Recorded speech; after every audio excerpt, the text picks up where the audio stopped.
Hello viewers, आप देख रहे हैं JK24/7 news and it's another episode of influencer talks, जहां हम आपको मिलाते हैं आपके फेवरेट इन्फ्लुएंसर्स से और बताते हैं आपको उनके कुछ दिलचस्प किस्से। तो चलिए शुरू करते हैं और मिलवाते हैं आपको आज के गेस्ट से। कुछ लोग अपने अधूरेपन के लिए पूरी जिंदगी खुद को कोसते हैं, तो वहीं कुछ लोग उससे बाहर निकलकर अपनी सोच के साथ साथ दुनिया की सोच भी बदलने में सक्षम होते हैं। ऐसा करने के लिए उन्हें कई चुनौतियों का सामना करना पड़ता है, लेकिन वो घबराते नहीं हैं, उससे लड़कर दुनिया की सोच बदलने में कायम रहते हैं। कुछ ऐसे ही हैं हमारे आज के गेस्ट, जिन्होंने 3 बार मिस वर्ल्ड डाइवर्सिटी का खिताब जीता है। 2020 में उन्होंने मिस यूनिवर्स डाइवर्सिटी का खिताब जीता, तो वहीं मिस ट्रांस ग्लोबल 2020 का खिताब अपने नाम किया है, जो कि एक ट्रांस मॉडल होने के साथ साथ ट्रांस राइट एक्टिविस्ट और मोटिवेशनल स्पीकर भी हैं। वेलकम नाज जोशी, कैसी हैं आप? Thank you so much. मैं बहुत अच्छी हूँ और नमस्ते दर्शकों, आई होप आप लोग भी अच्छे होंगे। जी, तो नाज, सबसे पहले आप हमें बताइए, मिस ट्रांस ग्लोबल 2020 जो आपने खिताब जीता है, ये क्या है? मैंने मिस ट्रांस ग्लोबल इंडिया 2022 जीता है और मैं इंडिया को रिप्रेजेंट करने वाली हूँ मिस ट्रांस ग्लोबल में अक्टूबर में। एंड ये कंपटीशन बहुत एलीट कंपटीशन है और बहुत बड़ा कंपटीशन है और मेरा लाइफ का सबसे बड़ा कंपटीशन इसलिए भी है क्योंकि पहली बार मैं ट्रांसजेंडर्स के साथ कम्पीट करने वाली हूँ इंटरनेशनली। इससे पहले मैंने हमेशा गर्ल्स के साथ कम्पीट करके और तब खिताब अपने नाम किए हैं। जी, हम आपकी ज़िंदगी की बात करते हैं। जैसे आपकी लाइफ बिल्कुल भी आसान नहीं रहा, आपने अब तक काफ़ी कुछ अचीव कर लिया है और काफ़ी कुछ आप अचीव करने वाली हैं। तो वहीं आपकी ज़िंदगी की शुरुआत के बारे में आप हमें कुछ बताइए, जैसे कि आपके पेरेंट्स आपको सपोर्ट नहीं करते थे। जी, ज़िंदगी की बात अगर मैं शुरुआत से करना चाहूँ, देखिए मुझे लगता नहीं है कि कोई पेरेंट ऐसा होता है जो अपने बच्चे से प्यार नहीं करता है। हर एक माँ बाप अपने बच्चे से बहुत प्यार करते हैं। मेरी कहानी भी ऐसी ही थी। मेरे माँ बाप बचपन में मुझसे बहुत प्यार करते थे, चाहे वो मम्मी का स्कूल आके मुझे छोड़ना ले जाना, चाहे वो पापा का मेरे लिए बाज़ार से टॉयज़ लाना। पापा मम्मी को कभी ऑब्जेक्शन नहीं था कि कभी मेरे को वो लोग कोई फेमिनिन ड्रेसेस पहना रहे हैं या फिर मैं लिप ग्लॉस लगा रही हूँ। मम्मी पापा को कभी कोई ऑब्जेक्शन था ही नहीं। ऑब्जेक्शन आया तो सोसाइटी को आया, ऑब्जेक्शन आया तो लोगों को आया, ऑब्जेक्शन आया तो मेरी दादी को आया। जब मैं 7 साल की हुई, मेरा भाई पैदा हुआ और दादी ने बोला कि देखो कहीं ऐसा ना हो कि तुम्हारा जो दूसरा बेटा है इसकी छत्र छाया में वैसे ही ना बन जाए। सो मम्मी पापा ने बोला कैसे, और साथ साथ बाकी लोग जो थे मतलब कि वो ये बोलते थे कि ऐसा तो नहीं है कि आपका बेटा किन्नर है, आप लोग छुपा रहे हैं दुनिया से और आप जो है उसको किन्नर कम्युनिटी में देना नहीं चाहते हैं। तो इस तरह से प्रेशर आ रहे थे मेरे रिश्तेदारों से और उस तानों से, उस सोसाइटी से, किन्नर समुदाय से बचाने के लिए मेरी मम्मी पापा ने मेरी कज़न मामा को घर पे बुलाया और उनको खूब अच्छी रकम दी गई मेरे लालन पोषण के लिए। और मेरा सफ़र वहाँ से स्टार्ट हुआ बॉम्बे का। और जब मैं बॉम्बे गई, सबसे बड़ा शौक़ जो मुझे आया वो ये आया कि मम्मी पापा ने बताया था कि घर अच्छा है, काफ़ी वो है, तुम छुट्टियों के लिए जाओ, सब के लिए जाओ। मुझे उस टाइम नहीं पता था कि मुझे हमेशा के लिए यहाँ पे आना पड़ रहा है। तो जब मेरे अंकल ने बोला कि तुम्हें स्कूल का एडमिशन यहाँ कराना है, सब कुछ कराना है, तो उसके लिए पैसे तुम्हें खुद अर्न करने पड़ेंगे। मैं बहुत शॉक हुई बिकॉज मैंने देखा था पापा को पैसे देते हुए। तो एनीवेज़ मुझे जॉब पे लगवाया गया, ढाबे पे जॉब पे लगवाया गया। तो मैंने ढाबे पे जॉब किया, मुझे स्कूल में एडमिशन भी कराया गया, मैं स्कूल में भी गई। और मेरा रूटीन ऐसा था कि मॉर्निंग में मेरा जो ढाबा था वो फिल्म सिटी के अंदर में था, वहाँ पे जाती थी मॉर्निंग में, आफ्टरनून में स्कूल जाती थी और शाम को घर आती थी। जो एक अट्रैक्शन था मेरा ग्लैमरस वर्ल्ड को लेके, ग्लैमर वर्ल्ड को लेके, वो शुरुआत वहीं फिल्म सिटी में हुई।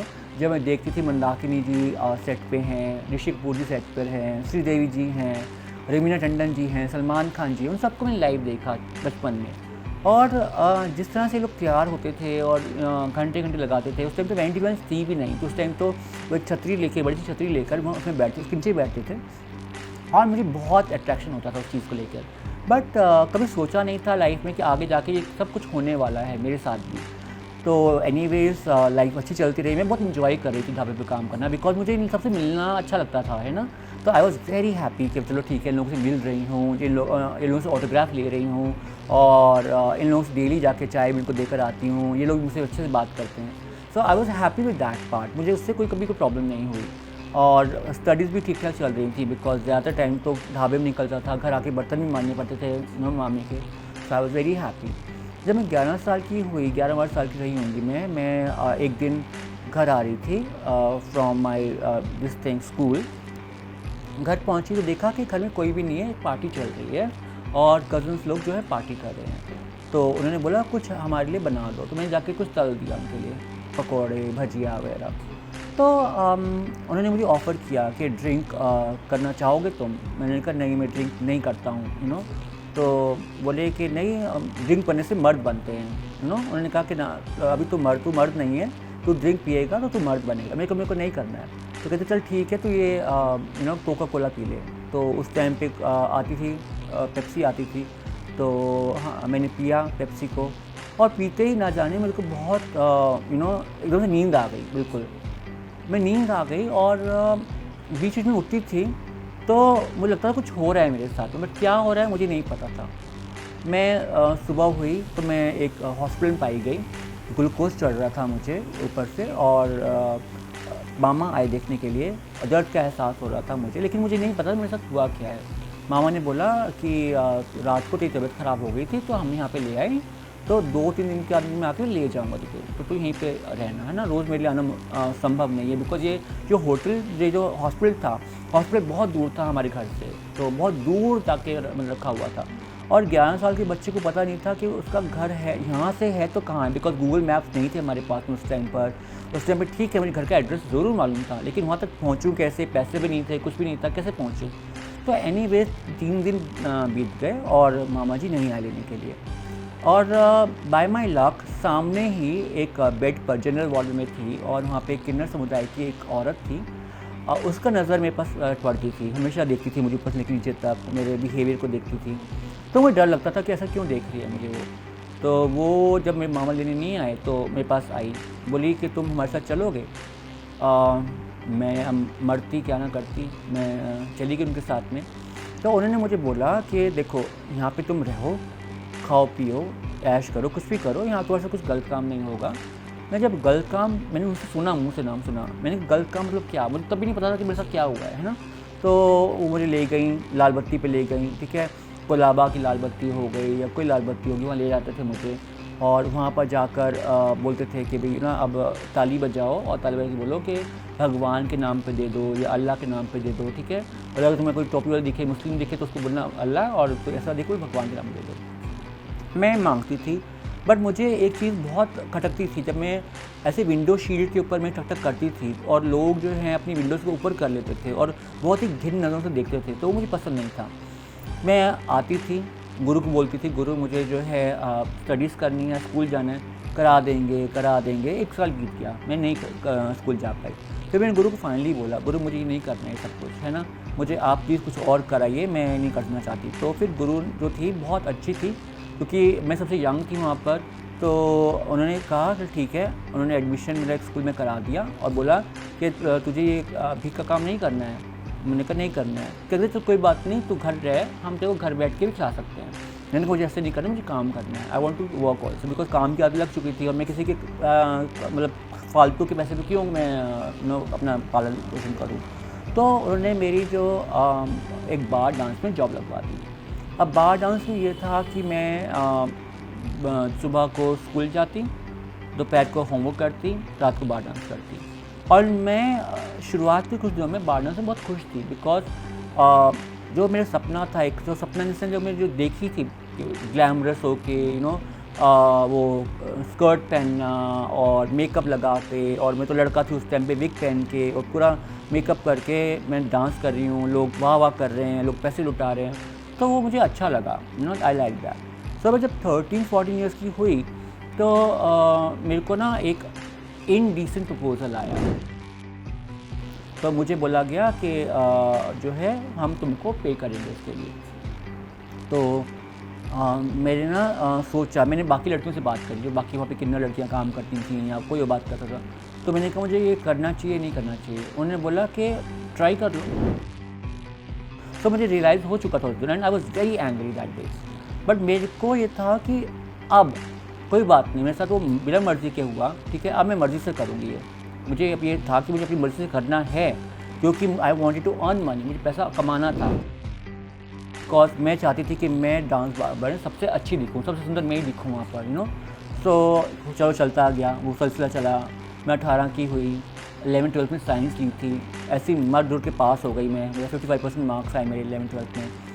एक दिन मैं ऐसे ही ऑकवुड को ब्राउज़ कर रही थी, उस टाइम पे फेसबुक नहीं आया था, ऑकवुड को ब्राउज़ कर रही थी, तो मेरी एक नज़र एक प्रोफाइल पर पड़ी, जहाँ पर एक मेरी बचपन की फ़ोटोग्राफ थी एक लड़की के साथ में। तो मैंने उनको पिंग किया और नंबर मांगा और मैं उनसे मिलने गई, तो उन्होंने मुझे बताया कि वो मेरी सेकंड कज़न लगती हैं। उनका नाम था विवेका बाबा जी। तो उन्होंने बोला तुम मेरे लिए गाउन बना दो, तुमने मैं देखती हूँ तुम्हारे कपड़े बहुत अच्छे होते हैं, गाउन बना दो। मैंने उनके लिए गाउन डिज़ाइन किया, मास्टर जी का फटाफट गई लेकर के, भाई ऐसे गाउन डिज़ाइन कर दो। वो पहन के गई इवेंट पे, बहुत तारीफ़ मिली उनको। तो उन्होंने मुझे एडवाइस किया कि NIFT जाओ।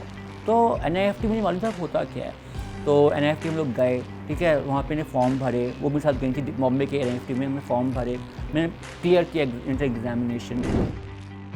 फैशन के लिए दिल्ली बेस्ट है, तो मैं दिल्ली आ गई। एंड उस टाइम NIFT जो है दिल्ली का जो है वो वर्ल्ड फेमस था, एंड वहाँ की फैकल्टीज़ जो हैं वो बिल्कुल वर्ल्ड ट्रेन थी।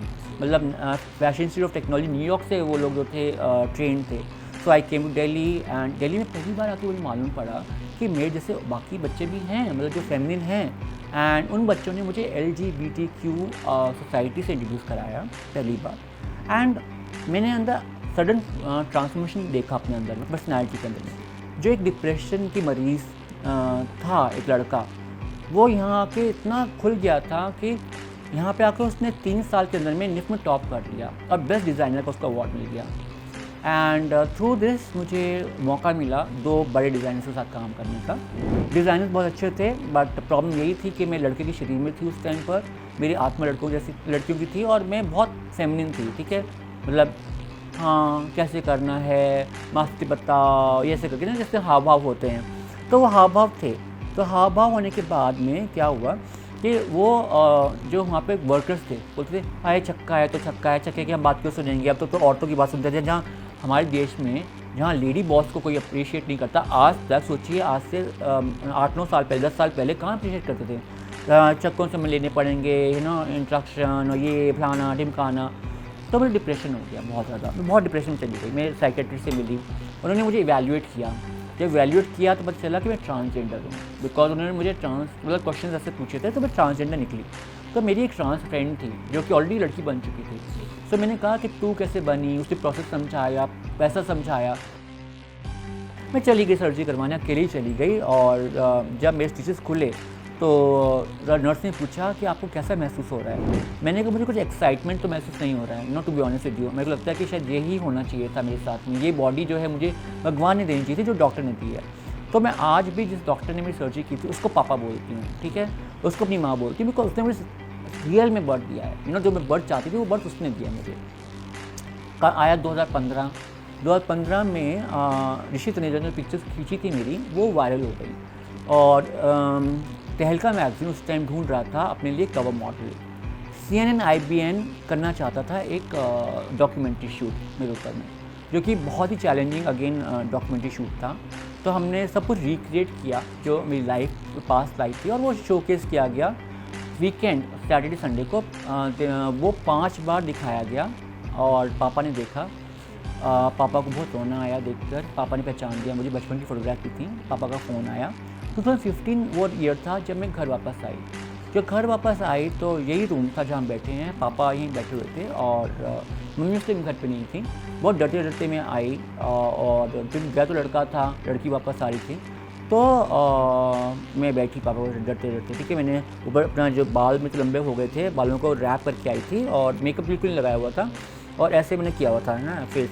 तो टी-शर्ट पहन के आई थी और पापा ने बोला एक्ट करने की ज़रूरत नहीं है, ठीक है, मैं जानता हूँ अब क्या हो चुका है, सो इट्स ओके, ठीक है, आई एम सॉरी कि हमने ऐसा हुआ तेरे साथ में, बट अभी तेरा घर है, तू यहाँ रह सकती है, ठीक है। But I said fine, I was very happy. जब घर मिल गया, भाई बहन दोबारा मिल गए, एक चर्च हो गई। आई थॉट कि वो फ्रीडम की पहली चीज़ थी। पर जब मम्मी घर पे आई, शी वॉज वेरी एंग्री, ठीक है, वो बहुत एंग्री थी, बहुत गुस्सा थी। आज तक ये आलम है कि मैंने इतना कुछ अचीव किया है लाइफ के अंदर में। मैं ने पहली इंटरनेशनल ट्रांस ब्यूटी क्वीन हूँ इंडिया की, वर्ल्ड की फर्स्ट ऐसी ट्रांस क्वीन हूँ जिसने 7 बार लगातार 2016 से लेकर 2021 तक लड़कियों को पीछे छोड़ा है इंटरनेशनल कॉम्पिटिशन्स के अंदर में। मैंने पहली बार एक ऐसी ट्रांस हूँ जिसने क्या बोलते हैं सैनिटाइज जो है हमारा उनको किया है, नैपकिन्स को प्रमोट किया है हमने, सैनिटरी नैपकिन्स को। उसके बाद में मैं पहली ट्रांस मॉडल बनी इंडिया की, मैं पहली ट्रांस शो स्टॉपर बनी, पहली ट्रांस कवर मॉडल बनी। इतना कुछ पाने के बावजूद मेरी माँ कहती है कि कहीं भी कोई रिश्तेदार आएगा इस कमरे में, मैं अपने कमरे से बाहर नहीं निकलूँगी, मैं शक्ल दिखाने के लिए अलाउड नहीं हूँ, ठीक है।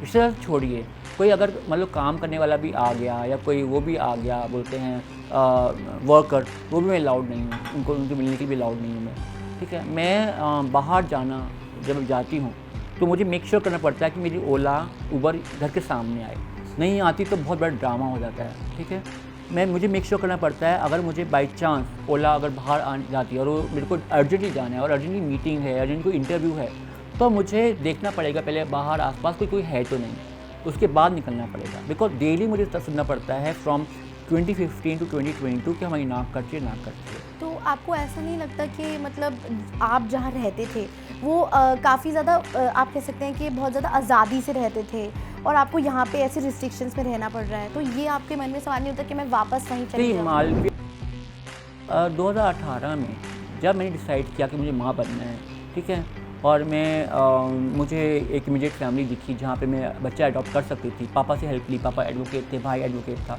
उनसे हेल्प लेके मैंने बच्चा अडॉप्ट किया। पर बच्चे को मैं उस जगह लेके जाना नहीं चाहती थी जहाँ पे मैं हूँ और वो हूँ, बिकॉज मैं बहुत ज़्यादा बाहर काम करती हूँ, उसको एक नैनी के पास नहीं छोड़ना चाहती थी। तो यहाँ पे पापा जो थे वो बहुत ज़्यादा अटैच हो गए थे मेरी बेटी के साथ में, तो पापा was very attach to my baby. मैं यहाँ पे दोबारा आई ओनली फॉर पापा। 2019 में उनको ही स्टार्टेड फीलिंग सिक, उनको वो बीमार रहने लगे।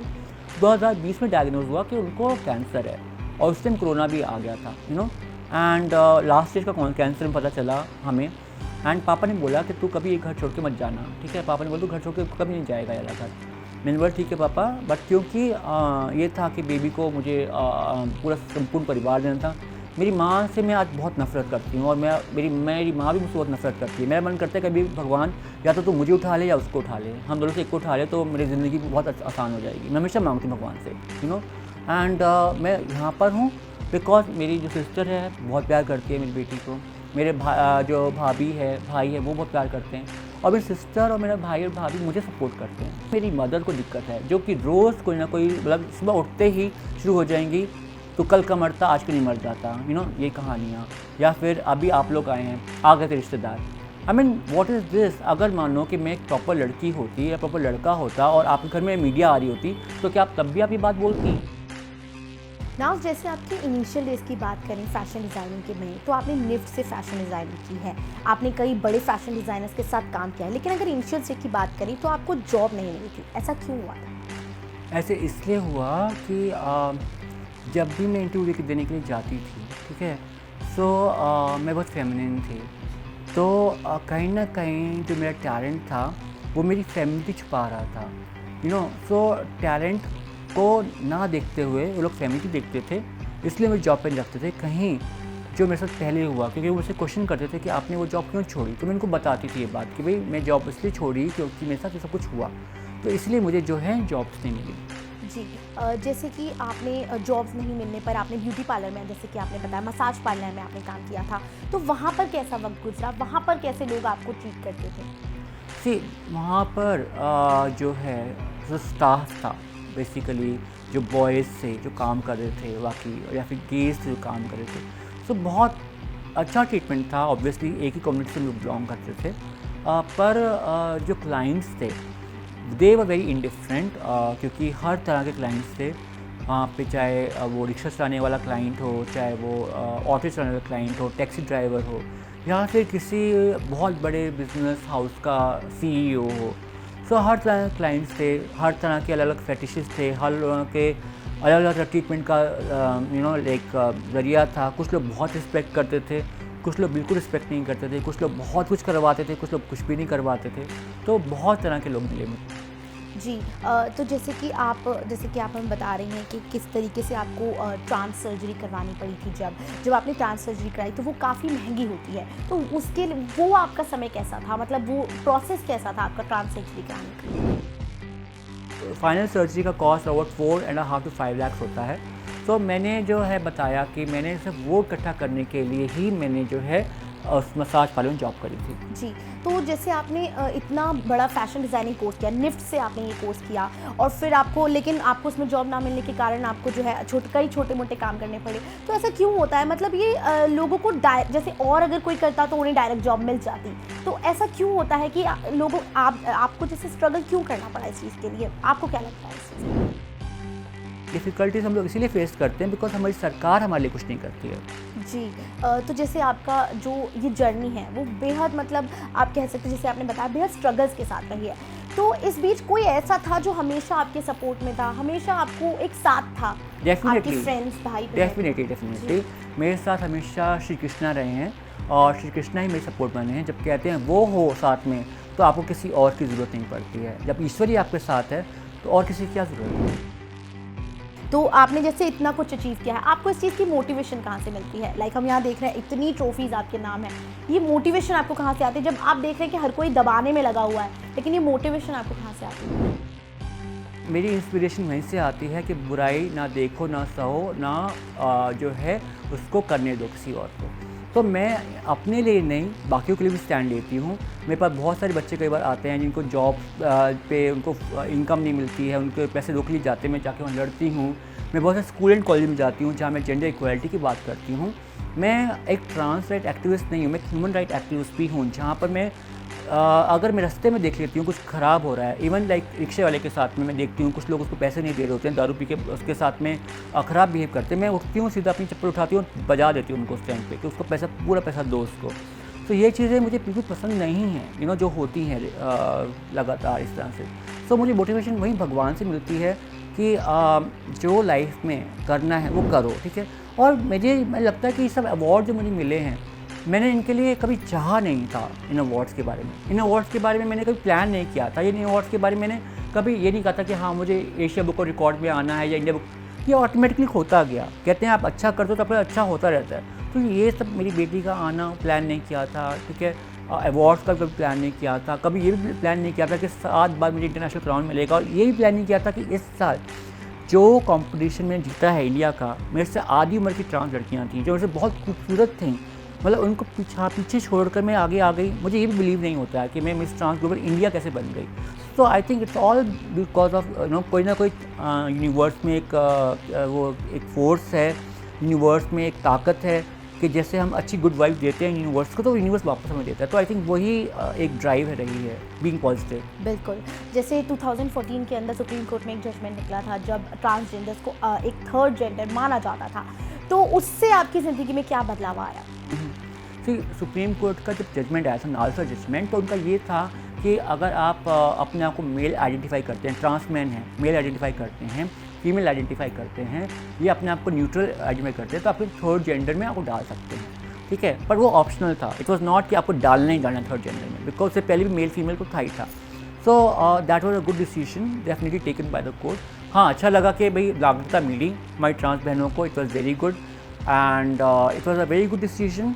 बट मैं तो इतने बोलूँगी कि कोर्ट चाहे कितना भी डिसीजन ले ले, सरकार चाहे कितने भी प्रोटेक्शन बिल बना ले, बट हम लोगों को भीख मांगने पे या अपना बदन बेचने पे कौन मजबूर करता है? आप लोग ही मजबूर करते हैं। बिकॉज आपकी सोसाइटी जब हमारे पेरेंट्स को इतना ज़्यादा दबाव कर देती है, इतना हरास करती है, पेरेंट्स को ही नहीं, हमारे भाई बहनों को भी, उनकी शादियाँ नहीं होती हैं बिकॉज हमारी वजह से। कौन गुनहगार है? गुनहगार आप लोग हैं, हम गुनहगार नहीं हैं। तो हमें बोलना कि तो प्रोस्टिट्यूट थी, हमें बोलना तो भीख मांगती है, या फिर रास्ते पे अपनी गाड़ी की शीशे का ऊपर कर लेना, अरे कुछ करना तो जॉब दो ना हमको, जॉब क्यों नहीं देते हो आप? जॉब दो, हम तो खुले मन से कर रहे हैं, जॉब दो हमको, लेकिन अगर आप जॉब नहीं दोगे हम कहाँ जाएंगे हम लोग? तो इससे तो मुझे लगता है कि शायद कुछ होगा ही नहीं। आप इक्वालिटी दो, हम आपको इक्वालिटी देंगे, आप समानता दो, हम आपको समानता देंगे, आप सम्मान करो हमारा, हम सम्मान करेंगे। आज लड़कियां जो है अपने कपड़े उतारने में मजबूर हो जाती हैं, मेरी ट्रांस बहनें सड़कों पर, क्यों? आपकी वजह से, क्योंकि आप लोग उनको इतना मजबूर कर देते हो, मेंटली टॉर्चर कर देते हो कि वो अपने कपड़े उतार देती हैं। कई और लड़कियों के मर्डर हो जाते हैं। पूरी विदेश में देखा है, कई लोग इतने ट्रांसफोबिक होते हैं कि ट्रांसजेंडर लोगों का मर्डर कर देते हैं। और ऐसा हमारे देश में भी होता है, दूर दराज के घर में ऐसा होता है जहाँ लड़कियों को मर्डर किया जाता है और कोई मीडिया हाउस उनको कवर नहीं करता है, कोई कुछ, क्योंकि हम लोग माइनॉरिटीज़ हैं। हम लोग अगर हमारी देश की पॉपुलेशन 1.34 बिलियंस हैं, डेफिनेटली ऑन पेपर हम कम हैं, बट हम लोग बहुत ज़्यादा हैं। और आज हम लोग खुल के बाहर आ रहे हैं, वो इसलिए बाहर आ रहे हैं क्योंकि हम चाहते हैं हम अपने हक़ की लड़ाई खुद लड़ें। ये लोग कहते हैं ट्रांसजेंडर तो नया शब्द है, तो नए लोग आए हैं। क्यों? जब आपने रामायण पढ़ी है, रामायण में क्या किन्नर लोग नहीं थे क्या? महाभारत में शिखंडी नहीं थे क्या? तो हम लोग कहाँ से पैदा हो गए? हम लोग क्या यही टपक गए तुमसे, या फिर हमको यूएसए ने क्या बोलते हैं एक वायरस बनाया ट्रांसजेंडर का, वो ट्रांसजेंडर का वायरस सब जगह फैल गया? ऐसा तो कुछ नहीं होता है। लोग तो ये सोचते हैं कि भाई तो एक वायरस फैल गया ट्रांसजेंडर का, यूएसए ने बनाया है और ये क्या है वो क्या। ऐसा कुछ भी नहीं है। आपकी भारतीय संस्कृति में आप जाइए, खजुराहो की जाके देखिए पेंटिंग्स, और उसमें जाकर स्कल्पचर देखिए, वहाँ पे आपको मिल जाएगा होमोसेक्सुअल रिलेशनशिप, आपको ट्रांसजेंडर रिलेशनशिप मिल जाएगा आपको वहाँ आपको। जी बिल्कुल, चाहे आर्टिकल 377 आ जाए, 2014 में सुप्रीम कोर्ट की जजमेंट आ जाए, लेकिन जो माइंडसेट है वो लोगों का चेंज नहीं होता है, आज भी चेंज नहीं हुआ है। ठीक है, बहुत लोग हैं जो मुझे इनफैक्ट आज सम्मान देते हैं, जानते हैं क्यों? वो सोचते हैं कि मैं किन्नर हूँ, ठीक है, मेरे पास आके पाँव पड़ते हैं, माँ हमें 1 रुपये का सिक्का दे दो, खाली 1 रुपये का सिक्का दे दो, हम बहुत खुश हो जाएंगे। वो भी सम्मान कर दे रहे हैं। ऐसा सम्मान वो नहीं दे रहे हैं कि आप एक बहुत बड़ी मॉडल हो या बहुत बड़ी कुछ हो, नहीं। उनको लगता है कि मैं किन्नर हूँ, मैं खिजड़ा हूँ, आओ हिजड़ा के पाँव पड़ो, उनको रिस्पेक्ट करो। कई लोग, मैं जा रही होती हूँ रास्ते में, फ्री में दे देंगे भजिया पकौड़े वगैरह, माँ रख लो, आपकी बुलाएँ थी। अब मैं माँ बन गई लोगों के लिए, जगत माँ। मैंने कहा ये सही है, लाइक कभी ये सब छोड़कर अपना क्राउन छोड़कर मैं जगत माई बन जाती हूँ, अपने खो लेती हूँ एक आश्रम, माँ आश्रम, किन्नर माँ आश्रम। वहाँ पे पैसे भी कमाऊँगी और आशीर्वाद देती होंगी फ्री के।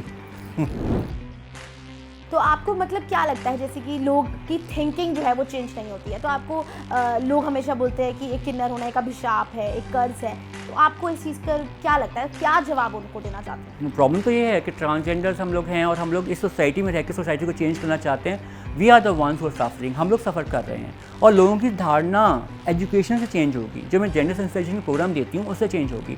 सरकार को इस तरह के विजुअल बनाने चाहिए। जैसे हम याद करें 1980s के दौरान, 80-45 के दौरान, जब HIV एड्स इंडिया में नया नया आया था, शबाना आज़मी जी ने एक ऐड की थी, एक बच्चे को छू के, इससे प्यार फैलेगा, एड्स नहीं। दूरदर्शन पे वो ऐड आती थी। ऐसी ऐड अगर सरकार बनाए कि ट्रांसजेंडर्स को लेके कि भाई ये ट्रांसजेंडर्स हैं, इनको घर बुला के कोई बुला रहा है, कोई खाना खिला रहा है, कोई उनको जॉब दे रहा है, अरे बोले कि भाई हाँ इससे प्यार फैलेगा, इससे नफरत नहीं, तो आई थिंक बहुत कुछ चीज़ें बदल जाएंगी। जी, तो नाज की हमेशा से यही है कि इक्वालिटी होनी चाहिए, और इक्वालिटी नहीं तो कम से कम एक प्रॉपर राइट जो किसी को मिलने चाहिए वो दिए जाए। कोई डिफरेंस नहीं चाहिए, सिर्फ इक्वालिटी चाहिए और किसी भी तरीके के जो है भेदभाव ना हो। और यही नाज की ख्वाहिश है, और ये सब आपने अचीव किया है, उम्मीद करते हैं आप आगे भी ये सब अचीव करें। और आपको बहुत बहुत हमारी तरफ से बहुत बहुत शुभकामनाएं ये सब अपने नाम करने के लिए। और मेरे को बहुत मज़ा आया आपके साथ ये सेशंस करने में। आपको हमारे साथ कैसा लगा नाज? बहुत अच्छा लगा। इनफैक्ट मैं तो बहुत खुश हूँ। मैं तो जब भी कभी आप लोगों से मिलती हूँ, श्रोताओं से मिलती हूँ, अपने दर्शकगण से मिलती हूँ, बहुत अच्छा लगता है। खाली लास्ट में एक मैसेज देना चाहूँगी दर्शकगण कि अगर आप जो है हमारी किन्नर समुदाय को, मैं अब तो ट्रांसजेंडर किन्नर ही बोलूँगी, हिंदी में कोई वर्ड नहीं है, आप कुछ नहीं दे सकते हैं। आपको रास्ते में लड़कियाँ मिलती हैं, आप 1 रुपया ना दीजिए, उनको खुश स्माइल दे दीजिए, खाली उस स्माइल देख के खुश हो जाएंगी आपकी। आप रिस्पेक्ट से एक स्माइल दे दीजिए, they will be very happy, that's it. Differently treat करना ही क्यों है जब कुछ डिफरेंट है ही नहीं। एग्जैक्टली। चलिए इसी सोच के साथ ये एपिसोड हम एंड करते हैं। आपको हमारा ये एपिसोड कैसा लगा हमें कमेंट कर ज़रूर बताइएगा, और इन्फ्लुएंसर टॉक्स देखते रहिए।